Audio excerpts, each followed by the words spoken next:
आहिर कूड़ अवनी ऊपर हमीर न होत हयात, तो देवकी जीनो दीकरो कंसना हाथे कपात। अने कहेवाय छे कि गोकुल केरे गोंदरे न होत आहिर नंद, तो जादव के जगत में कहीं फूटत नहीं।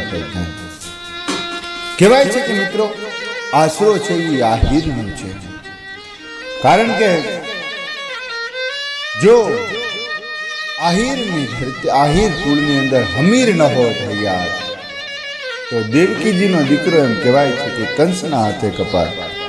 અને ગોકુળની માલિપા જો નંદલાલ ન હોત, જો નંદ ન હોત, તો આ જાદવનું આ જે કૃષ્ણ છે એ આજે આમ ન હોય। કહેવાય છે કે મિત્રો આહિરનો આશરો એટલે ખરેખર એની દાતારની શું વાત કરવી। આજે આપણે વાત કરવી છે અણિયારા ગામની।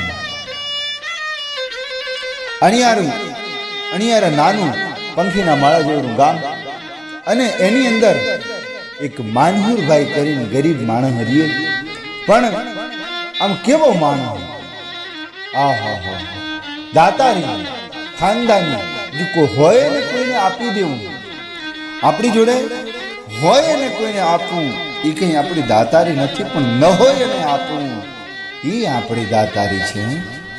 નહીં તો અમારે હમણાં એક વાડીની અંદર એક જણાએ છે ને વાડીના માળીએ એક જણને પકડ્યો, ઉભો રે લાગે, તું અમારા આંબા ઉપરથી કેરીઓ ચોરે, હું તારા બાપને કહી દઈશ, હું તારા બાપાને ઓળખું।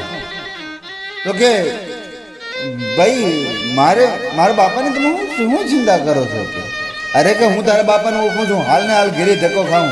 તો કે ઘેરે ધક્કો કાંઈ ખાવાની જરૂર નથી, અહીંયા બીજા આંબા ઉપર જુઓ, આહા એનો બાપો ત્યાં પેખારી ઉપર સડીને કેરીઓ તોડતો હતો। લ્યો હે, આમાંથી આપણે શું આશા રાખવી? હે, આખા ઘાણવા દાજી ગયા હોય।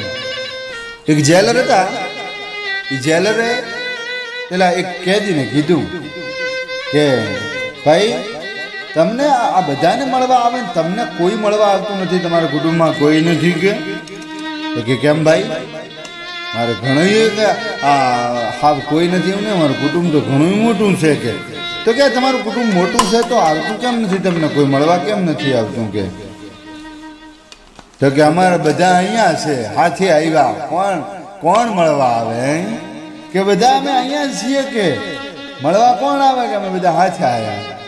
હા એમ કહેવાય છે કે આખા ઘાણવા જ દાજી ગયા હોય, આમાં કોને ફરિયાદ કરવી? પણ હસમુખા ને હેતાળા જે મરકીને કાઢે વેણ, એને કાંટો ન વાગજો ભલે હોય પારકી છે। અને કાળમુખા ને કાંટો લાજો વલવલ કાઢે વેણ, એને કરડજો કાળો નાગ ભલે હોય પોતાની છે। એવા અમારે આ માનહુરભાઈ આ મર્દ માણા પણ ગરીબાઈ આંટો લઈ ગયેલી, ઘરે એક નાનો દીકરો, અને દીકરો કામ હોદવા ગયો, અને એવામાં એક લોકેયા એક માણસ મરી ગયા ગામની અંદર, અણિયારા ગામની અંદર એક સ્વજન માણસનું મૃત્યુ થઈ ગયું। અને કહેવાય છે કે મિત્રો એ બધા ગામની અંદર લોકી કરવા માટે આવતા હતા। ત્યાં અમારા કાઠિયાવાડનો એવો નિયમ કે ન્યા સોરે બધા લોકી કરે, અને બધા ત્યાં આગળ ડાયરો જમાય, અને પછી ખાવાને ટાણે બધાને એકબીજાના છે ને બીજાના ઘેર લઈ જાય અને એ ખવડાવે।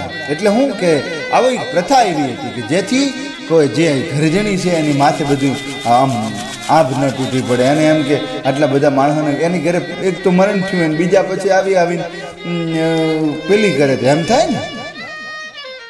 એક માણસ માંદો પડ્યો, બીમાર પડ્યો, એટલે મહેમાનો બધા હમાસા લેવા આવવા માંડ્યા। હમાસા લેવા જે આવી કે એ ખાજો હો બાપ, ખાજો, ઊભા થઈ જાજો, ખાજો હો બાપ। એક દાડો આ ગરદણી કંટાળ્યું કે ખબર કે ભાઈ મારી ભેંસ છે એ દાડાનું અચ્છે દૂધ કરે છે ને એમાં તમે બધા આવો છો ને ઉપાડી દો, મારે હું ખાટલો ખાવો। આહા આને કોણ ભૂગે? પણ કહેવાય છે કે બધા એકબીજાને લઈને જવા લાગ્યા અને આ માનહુરભાઈ માણસ ગરીબ એને વિચારે વિચાર કર્યો કે હે અખિલ બ્રહ્માંડના માલિક, જો એક રોટલો આપ્યો હોત તો એમાંથી હું એને અડધો ખવડાવી જત, પણ તે મને હાવ આવું કેમ રાખ્યું. પણ કહેવાય કે મિત્રો સ્વજન માણસ, મોભાદાર માણસ, એને આમ એમ થયું કે મારે કોકને લઈ જવું તો જોઈએ ને. અને એમ કહેવાય છે કે આમ મનને એ રોકી ન શક્યો, એના પગ આપોઆપ ઊભા થઈ અને હાલવા લાગ્યા. અને એક સ્વજન માણસ, એવો મહાન માણસ હતો, મતલબ રૂપિયાવાળો માણસ હતો, અને એનું બાવડું ચાલીને કીધું કે હાલો ભાઈ તમે મારા ઘરે જમજો આજે. ગામના માણસોને એમ થયું કે આ માનહુરભાઈ આ માણસને હું હાથ પકડે છે, પણ બિચારાને પણ કોઈને એમ તો ન કહેવાય ને કે તું ગરીબ છે એટલે ન લઈ જા, તારી ઘરે કંઈ ખાવા નથી એવું ન લઈ જાય, એવું ન કહેવાય કોઈને. એટલે ગામના માણસે કીધું કે માનહુરભાઈ તમે રહેવા દો અમને, અને અમે અમારા ઘેર લઈ જઈએ છીએ અમારા મહેમાનને, ને એમને કંઈ કામ છે એટલે કે. તો કે ભાઈ હું મારા ઘેર ખાઈ અને તારા ઘેર મૂકવા આવું, પણ મને લઈ જવા દે ભાઈ. અને એમ કહેવાય છે કે માણસને લઈને ઘેરી આવ્યો. ઘેરી આવી એને કીધું આયરાણી ઓયડામાંથી જવાબ આપ્યો કે બોલો. ઓયડામાં જઈને આયર એટલું જ બોલ્યો હતો કે આયરાણી હું એક મહેમાનને લઈને આવ્યો છું. આયરાણીએ કીધું આયર તમને ખબર નથી આપણી ઘરે એક ટાણાનો અનાજ નથી, અને 2 દિવસથી તમે ને હું પાણી પીને દાડા કાઢીએ છીએ, અને આપણો છોકરો કામ શોધવા માટે ગયો છે. તમે કાંઈ જરાય વિચાર ન આવ્યો? માનહુરભાઈ એટલું જ બોલ્યા હતા કે આયરાણી ખબર મને હતી, હું ઘરનો ધણી છું, મને ખબર છે, પણ મારાથી રહેવાય નહીં. આ શબ્દ આયરાણીએ સાંભળ્યા તો આંખમાંથી આહુ લૂહી નાખ્યા અને ઊભી થઈ ગઈ અને કીધું કે જાઓ આયર તમે મહેમાન જોડે બેહો, હું હાલ એમને જમાડી દઉં છું. માનહુરભાઈ મહેમાનની જોડે બેઠા છે અને થોડીક વાર થઈ અને આયરાણીએ એક આસન પાથરી અને એક પાટલામાં થાળી મૂકી અને એની અંદર એક બાજુમાં ગ્લાસ મૂક્યો છે અને એક મીઠાની ચપટી મૂકી છે, અને કીધું કે હાલો મહેમાન હાલો જમવાનું જમી લો. અને કહેવાય છે કે મહેમાન ઊભા થયા અને થાળીમાં જોયું તો એને એમ થઈ ગયું કે આવો ભારી ખાનદાની હો. અને એમ ન થયું કે હું શું આપું છું. વાહ ખાનદાની, કારણ કે એની અમીરાતનું એને આમ પાવર ઉતરી ગયો, એમ થઈ ગયું કે હું તો શું છું. અરે આ માણસને એમ ન લાગ્યું કે હું જેને ખવડાવું છું એ આટલો ગરીબ માણસ અને આટલો ખાનદાની. મહેમાન તો એની ખાનદાની ઉપર ધરાઈ રહ્યો હતો, પણ એને એમ થયું કે જમવા ખાતર જમી તો લઉં. એટલે એ માણસે 32 ભાતના ભોજન જમે એટલી વાર જમવામાં લગાડી, એક મીઠાની કાંકરી મૂકે, એક પાણીનો ઘૂંટડો ભરે અને વાહ ખાનદાની દોહાઈ દેતો જાય. અને કહેવાય છે કે જમી અને પોતે ઊભા થઈ અને માનહુરભાઈને કીધું કે હાલો માનહુરભાઈ આપણે ચોરે જઈએ, બધા મહેમાનો ડાયરો આવી ગયો છે, આપણે જઈએ. અને માનહુરભાઈને પોતે હાલ્યા આવે છે. ડાયરો બધું બરોબર જામ્યો છે અને માનહુરભાઈને આ મુભાદાર મહેમાને એટલું જ કીધું હતું કે ડાયરો બધા સાંભળો છો કે હા? માનહુરભાઈ તમે સાંભળો કે હા? તમારે દીકરા કેટલા માનહુરભાઈ? તો કે એક છે બાપા ભગવાનને દીધેલો. તો કે દેખાયો નહીં ઘરે ક્યાં? તો કે એ બાપા કામે ગયો છે. હા કાંઈ વાંધો નહીં, હું બધા ડાયરો સાંભળતા આજે વાત કરું છું કે માનહુરભાઈના દીકરાને મારી દીકરી પરણાવું છું, અને માનહુરભાઈ તમે જાડીની જાન લઈ અને મારા ગામડે આવજો.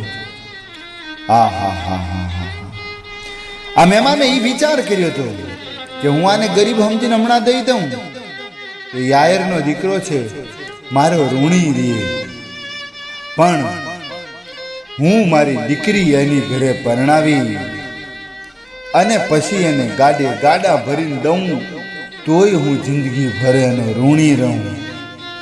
મિત્રો, દાતારી ખુમારી આ લોહીમાં હોય છે, સ્વજનિતા આ બધું લોહીમાં હોય છે. આ ક્યાંય આના માટે ક્લાસ નથી હોતા. અને મિત્રો, કહેવાય છે કે આહિરનો આશરો મોટો છે અને એમ કહેવાય છે કે મેરનો રોટલો મોટો છે. અમારે ભૂરાભાઈ કેશવાલા જે દાડે અહીંયા આવ્યા, મારા ઘેરે આવ્યા હતા, અમારે ખાલી 5 દિવસ અમારા ઘરે રોકાણા હતા. હવે અમારે એમની મિત્રતા કઈ રીતે ચાલુ થઈ અને કેવી રીતે આ પ્રસંગ બન્યો એના માટે અમારો વિડીયો આવશે. પણ કહેવાય છે કે મિત્રો, જ્યારે એ માણસ મારી ઘરે આવ્યો ને ત્યારે બથ ભરી અને ધ્રુસકે રડવા લાગ્યો હતો. મારા મિત્ર ભૂરાભાઈ કેશવાલા. તો આ સાથે અહીંયા વાર્તાને સંપૂર્ણ કરીએ છીએ. જો ગમી હોય તો લાઈક કરજો, શેર કરજો અને સબસ્ક્રાઈબ કરજો અમારી આ ચેનલને.